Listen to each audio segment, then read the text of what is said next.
You know what I have to do? Elaine, I'm having the same problem I had last time. It's hiding the program. It's okay. Yeah, It's okay. We'll talk. there we go. Yeah, it disappeared on me for a moment. Okay, we're here. Okay, thank you. The last issues are done. The computer gods had tried to silence me, but I refused to allow that to happen. But those of you who know me, I'm Tom Wilcox, Adult Services Librarian here in Leesburg.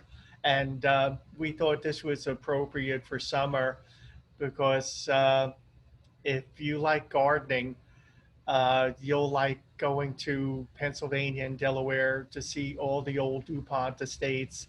And if you give yourself a good 2 weeks, you could pretty much see all of them, and because they're really not that far away. So anyway, let's go on here. Okay, as you see, the gardens are very close to each other. Like this one right here, this is Hagley. We'll talk about that more later. Just virtually on the same road is another DuPont estate called Nemours. Winterthur is right here. And if you cross the river to go to Longwood in Chadsport, Pennsylvania, that's also definitely worth the trip. So we're going to talk a little bit about the history of the family and you know what they did here in America. Um, Somebody once asked me if I knew about the Foxcatcher John DuPont murder of that wrestler, and I did know people who were family members. They, of course, did not really want to discuss it much, so I have no real dirt about that, except that he really sort of basically got free for reasons of insanity. And the general consensus that I recall at the time was that the locals who were in the jury said, well, he's a crazy old coot, but he's our crazy old coot. So there we are. But let's go further. Okay, now this is Hagley. This is the DuPont's first home in Delaware, not in America. They originally settled in New Jersey, which did not quite suit them. And so this is how they found themselves in Delaware. And this was the home that they bought. It was actually built by another family, but they purchased it in 1802. And it's this beautiful Georgian mansion is literally surrounded by arbors and various flowers and plantings. And you know, the reason why the family came here was that they were very closely tied to the court of Louis XVI, who was, of course, deposed in the French Revolution. And it was not safe for the family to stay there long term, so they didn't.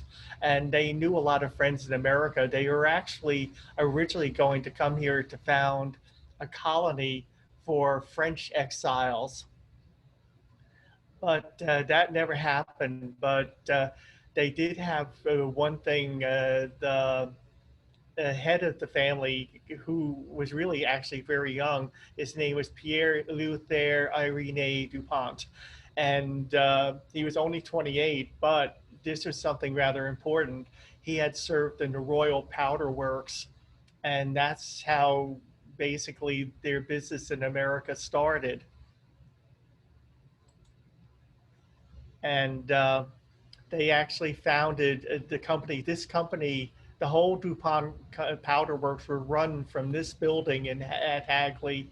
It was run for basically between the Mexican and Spanish American wars. So that was the DuPont company. That was their offices. And as you can see, it's all surrounded because the house, the guards, everything perches right above the Brandywine Creek. And this tree is notable because it was actually there. It was actually a century old when the DuPonts first occupied it. And the reason why they went into powder is that Pierre realized quite quickly that American powder manufacturer was vastly inferior to what he knew how to make. And so it's just seemed a natural niche for them to go into. However, it's really funny because the family people that I knew, uh, they told me that the family always considered themselves at heart to be botanists.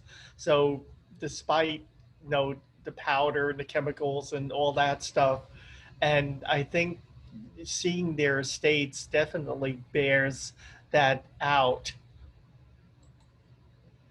And these are some views of the working Hagley, and these are this is the powder yard, and these buildings were actually these walls. They were built open to the river to allow you to protect everyone on the road behind them, because if there was an explosion, if something happened making the powder wrong, everything would blow out into the creek. And so, and they did have some, there was one very bad one in 1816 where I believe 22 men died. And this was also part of the feeder canal that powered the first machines, before they switched to later steam and, electricity. Now they make good use of this property because this was one of their old factory building, and now it's a research library and event center. So you can have a conference there. People have even had weddings there. They actually have a full service catered kitchen and everything. So it's pretty marvelous. One of the things I thought was interesting about Hagley was they were a pioneer in color photography. This was taken in the very early 1900s. And what it was, the autochrome process was using dyed starches to provide color on a black and white plate. So it actually wasn't too bad. Not as good as what we have now, but you definitely can see color there. And they constantly are doing restorations on all of these gardens because sometimes they find that some of the earlier patterns were basically better than some of the things that had been done afterwards. Like Winterthur was a family homestead until 1956. So, while they still owned it before they became public museums and research spaces, the family, like any family would, made some different changes. But now they're trying to bring some of them back, and you can actually see they give you very detailed on how they restored the gardens. Now, eventually Hagley sort of outgrew the family, and they decided to build a new estate nearby Nemours. And it's really on a far grander stage than Hagley. And what happened to Hagley is that the family, who are known to be extremely philanthropic, decided to convert the home into a recreation space for the workers in the powder yard. And they even actually had a school for their children. So they always sort of, it wasn't just them, it was everyone. And, but you can definitely see the differences. What happened with Hagley is that after a while, about 1939, they decided to, a DuPont descendant, she decided to restore, to make it look like a regular home again. And it's really, the house and gardens are definitely worth looking at. But this gives you an idea of this imperial scale. I mean, it's something like, hundreds of acres. And this is the house, and there's a walk and a pool and a French garden and a colonnade, and it goes all the way down to a lake. I mean, you literally have to see this from the air to see on how much grander it is than Hagley. Um, They also had room left over to build a world-class children's hospital, and that's very characteristic of the family. If you go there, practically everything is named for DuPont in one way or another. And these are some of the vistas you see, like this was actually done by a French artist whose specialty was animal figures. And and this is their parterre garden, you know, beautifully sculpted, you know, hedgerows, and it's really an extremely nice place. It takes a long time to go through it though, because the house itself is 77 rooms and it's full of various different French style furniture, and they have greenhouses on the grounds. They have all these lovely paths and walkways, bridges. I mean, it's really insane how good this place is. They even has an antique automobile museum in the garage. So if you're into that, you can definitely go to Nemours.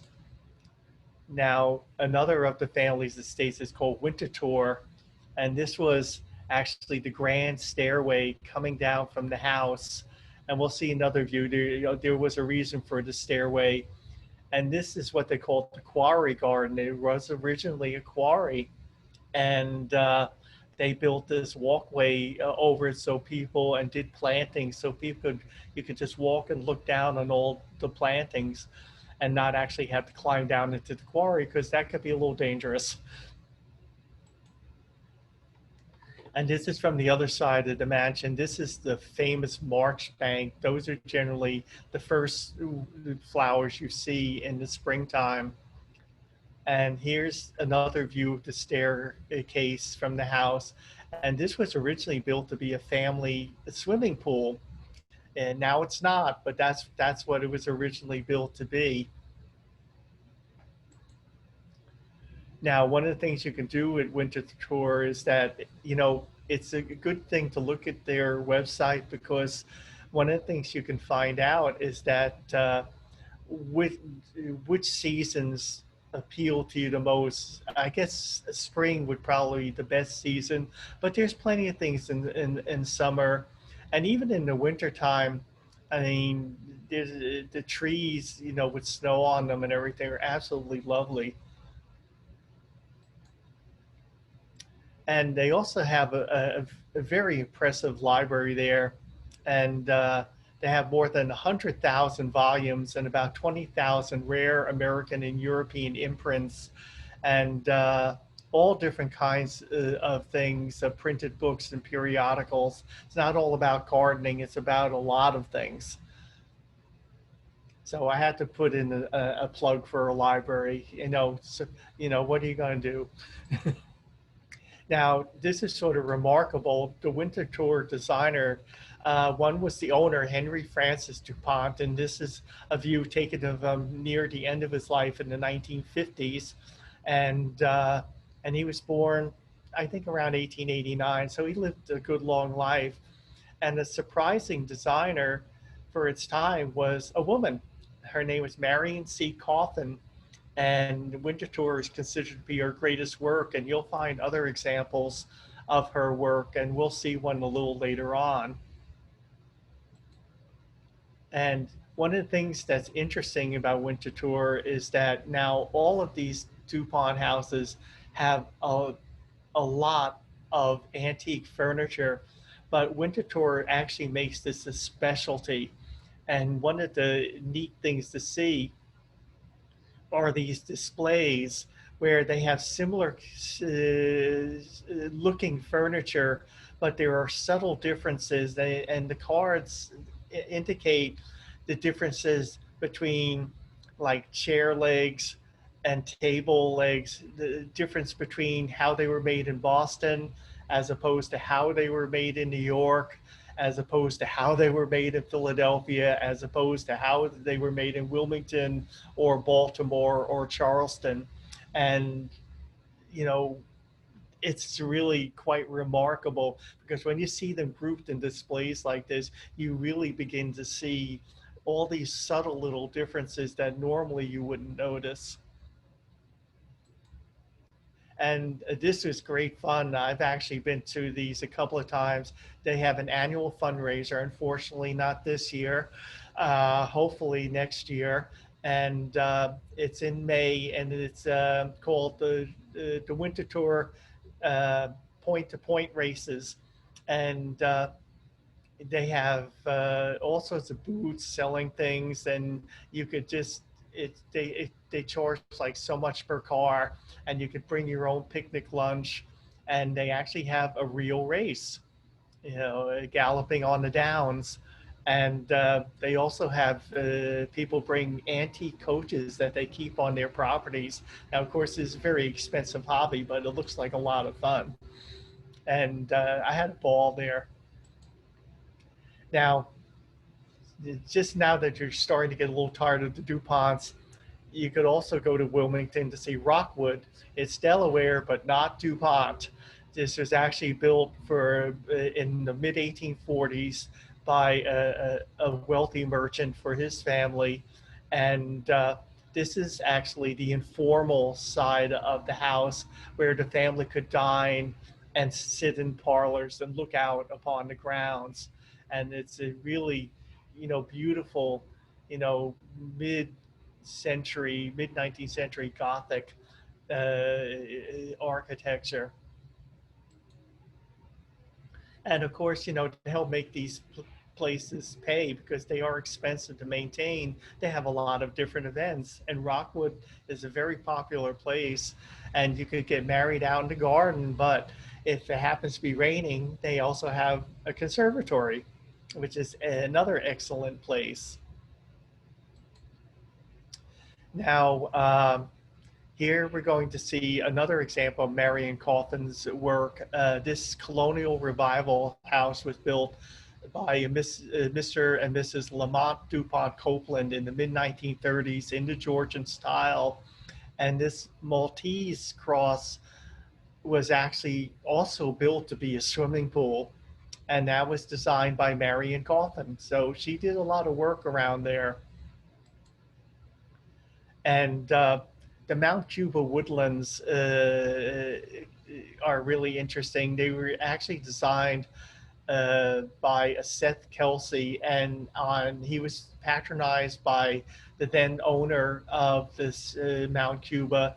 And she was very concerned that by the early 60s, she felt that a lot of the native countryside was slipping away. And it was, because if you go onto the DuPont Pike, it's all these tacky little strip malls and strip malls and auto repair, auto this, auto that. So it's not really a very nice place. So she got concerned about it. She thought that they should try to enhance and preserve what was still left. And so you can see, he did a pretty good job. And Wilmington itself has some very good gardens, and they're all over the place. This is actually the walking ring of the Delaware Park race course. And you see all the plantings they have there. And this is one of the city parks, which is all of these beautiful trees and a fountain. So, and Wilmington is sort of a very navigable city. It's a good sized city, but it's not huge like New York or Chicago or Los Angeles. So it's much more approachable in many ways. This was something that they recently completed. Wilmington actually may restore 212 acres of marshland in the DuPont Environmental Education Center. Of course, DuPont, we're back to DuPont. And so this is an original marsh that you can actually go and walk along this boardwalk and see it. And it was all different. It was really virtually an industrial space that took a lot of work to restore. and even the University of Delaware in Newark. Okay, if you ever go there, it's not Newark, it is Newark. They are very quick to correct you on that. But anyway, the university actually has a color matching. It's a trial garden in where they can grow different kinds of species of flowers in different colors and see how well they match against others, which is very valuable if you're planting a garden, especially if you're a commercial landscaper and want to get some ideas. Well, you can go there and you can get a lot of good information. And the Valley Garden Park, this is also a public park. It's near all of the DuPont family mansions and museums. And it's not really well known except to locals, but it's definitely worth a trip. Hey, now we go to Pennsylvania. And this was the home of Pierre Francis DuPont. And in 1907, he laid out his first garden. It was 600-foot long flower garden walk, and it's one of the most popular attractions in Longwood. And Longwood is on basically sort of like Nemours. It just goes on for miles. And this is some of the things you'll see. Like I said, they have, greenhouses for indoor flowers or hothouse flowers. They have all of these great, structures and ponds and paths. And it's really, you could go on overload trying to see all these places. And this is the most impressive city. This is their water garden. It was actually built in the 1920s, and it recently had a renovation where they literally had to reinstall miles of piping and replace the jets and scrub down the tile. I mean, I actually looked on the people who did the work, and it was very expensive, very extensive. But it's also one of the most popular places to see in Longwood. And this is what they have. They have these audience events, some of them in the daytime, some of them night, and at night, while the water plays on the fountains, they show brightly colored lights. So it's like looking like flowing jewels. And I mean, I loved it. But they also have a lot of other things. They have like a topiary, which is really remarkable, and lots and lots of things. But they also have a more intimate side. And in this garden, these are some of the things that you'll find about the grounds: tulips, dogwoods, wisteria, columbines, bluebells. I mean, so spring really is one of the best times to go, but there's always something to see. Now, since you happen to be at Longwood, you're right by Chad's Ford, and you can go to the Brandywine Museum, and they not only have an outstanding Wyatt collection, um, all of the Wyatts, including their father, Jamie, who was a noted illustrator of children's works, but they are also have these beautiful pathways that go along the river. Now, if you go a little further afield, and Delaware and Rhode Island are the smallest states in the Union, so you don't have to travel very far. And this is a nearby town. It's a little town called Odessa, and it's overlooking Delaware Bay, and they have all sorts of flowers. Some of them private homes, some of them are in a few homes that you can actually go and see. And like this one, this is the Collins Sharp House. This is one of the oldest buildings in town. And this is a typical sort of kitchen type garden that you would have seen then, because everybody had to have, fresh herbs and spices, and this is where they got them. Now, another nice place to visit also on the bay is Newcastle. And Newcastle was originally settled by the Dutch and named New Amstel, but in 1664, in the Second Anglo-Dutch War, the British won this prize, and incidentally, they also won New York City too. And this is one of the places I've seen, the Reed House and Garden. And he was one of the delegates at the First Constitutional Convention and served our early republic in various different ways. And as you can see, there's the bay. You see the masts of a reconstructed ship. And it's a beautiful town. They lead a lot of tours and everything that you could get at the old State House, because it was actually the original capital of Delaware before they moved to Dover. And here's a good view of Newcastle in the spring. Easter tulips by growing near the 18th century church here. And this is Dutch house is one of the oldest homes. It was built, like I said, before in the 1600s, and really, basically it was added on to, and but this is basically the original structure. And actually, in my hometown of Brooklyn, in New York, we actually have something like that, a house where the original section was there, and then they just added on as they needed to. And if you can, drive down to Dover to see Woodburn. That's the official residence of Delaware's governor. And they give tours of their garden and their house if they're not doing an official event. But that's also quite nice. And just driving around most of Delaware is beautiful. And so this is really basically the end, but what you can see, this is another feature of Winter Tour. It's like a little fantasy village like you'd see in the Grimm's Brothers or something like that. And kids absolutely love this thing.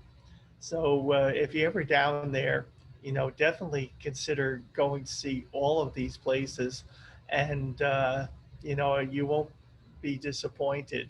But I am open for any questions you might have, and I hope you enjoyed this little presentation. Thank you.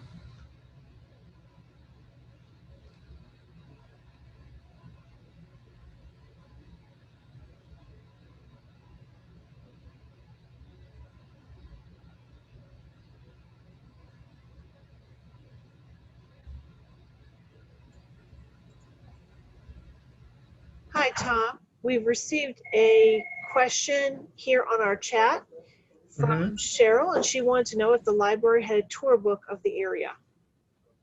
Yeah, if you go into anything around 917 is going to be about travel in the United States.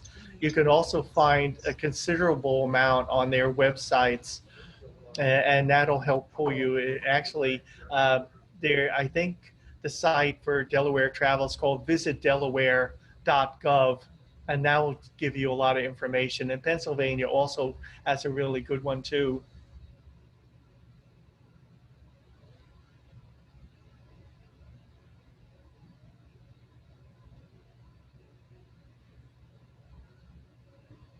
Other comments in our chat room, Tom, has just been conveying thank you for the presentation. I had a lot of fun doing it. I mean, like I said, a little something about the DuPonts, but nothing really, really bad.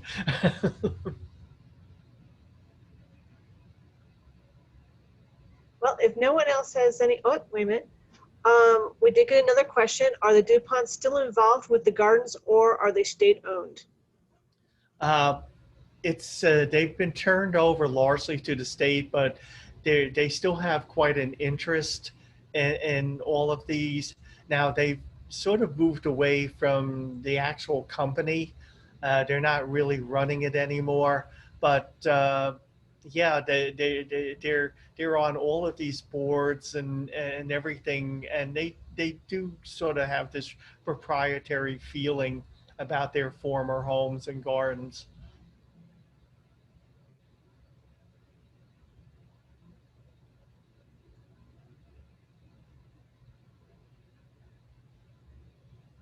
And another question is, are the mansions open to the public at each site? Yes, they absolutely are. So, budget some of your time, because especially winter tour, because it is enormous. I think I'd say of all of them, Hagley is the easiest to get through the house. It's not a really terribly big house.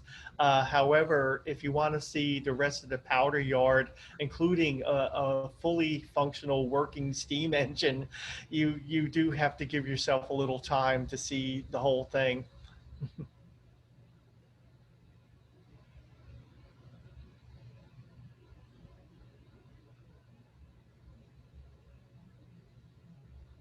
All right, if there's no more questions from the group, we do want to say thank you for attending today.